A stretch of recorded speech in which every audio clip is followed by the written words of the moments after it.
always imagine the people and try to decide what my favorite part might be. The people who would look just to the side like nervous stargazers who say if you stare straight into their eyes, they tend to fade. The people who would first find my cold fingers lying like the unlit candles of a chandelier folding over the curb of the street. These people, they would halt a little bit, and then they would look at my mouth, but they would not try to talk to me too much. They would feel that they understand me somehow, standing with the weight on one leg, clenching something inside of his pocket that is very dear to him. I like it very much when people do that. And the people who would kneel to touch my face with only two soft fingers and put all the things they were carrying beside me there on the floor, an odd sense of respect in their breasts, causing them to bow slightly into the sidewalk. The lips of absent questions. Did anyone know him? Was it the open window with the paisley drapes?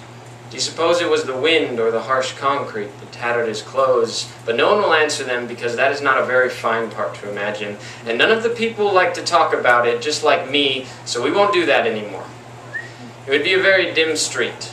But right under the lamppost would be nice, yellow and romantic lights, kissing the heads of the people and turning their hairs white. A few of the younger people would be very curious, their triangle faces trying to gaze over older shoulders, and nobody would talk very much. As the people began to pace away, still being very quiet, respectful with their feet and everything, past another block or two.